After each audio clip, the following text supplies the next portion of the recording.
Further again, Mahamati, let the bodhisattva mahasattva have a thorough understanding as to the nature of the twofold egolessness. Mahamati, what is this twofold egolessness? It is the egolessness of persons and the egolessness of things. What is meant by the egolessness of persons?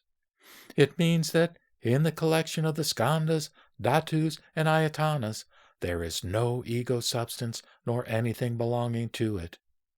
The vijnana is originated by ignorance, deed, and desire, and keeps up its function by grasping objects by means of the sense organs, such as the eye, etc., and by clinging to them as real.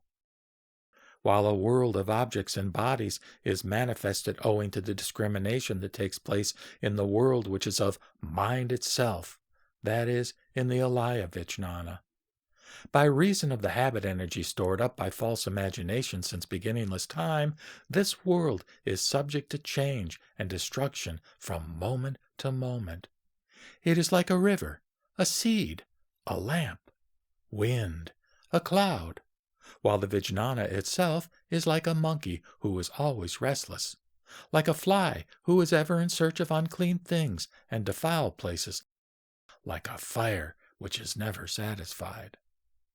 Again, it is like a water-drawing wheel or a machine. It, that is the vijnana, goes on rolling the wheel of transmigration, carrying varieties of bodies and forms, resuscitating the dead like the demon Vitala, causing the wooden figures to move about as a magician moves them.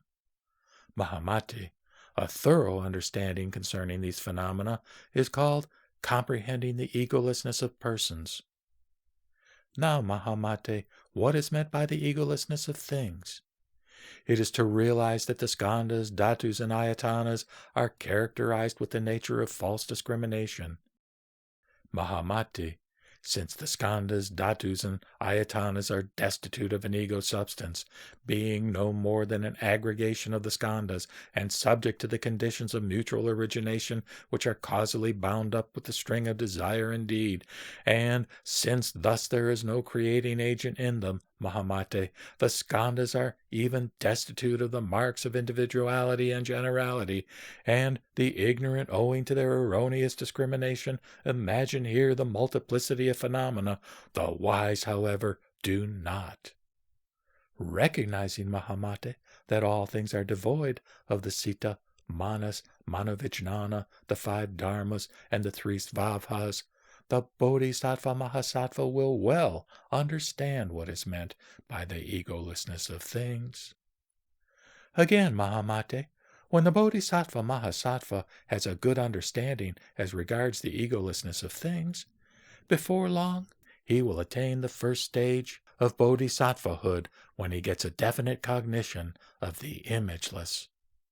When a definite acquisition is obtained regarding the aspect of the stages of bodhisattvahood, the bodhisattva will experience joy, and gradually and successively going up the scale will reach the 9th stage, where his insight is perfected, and finally the 10th stage, known as Great Dharma Mega. Establishing himself here, he will be seated in the great jewel palace known as Great Lotus Throne, which is in the shape of a lotus and is adorned with various sorts of jewels and pearls.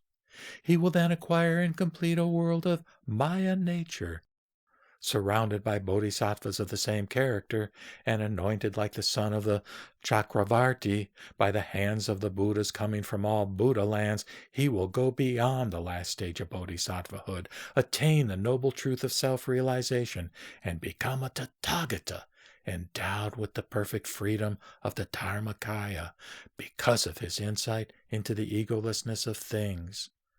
This, Mahamati, is what is meant by the egolessness of all things, and in this you and other bodhisattva mahasattvas should well exercise yourselves.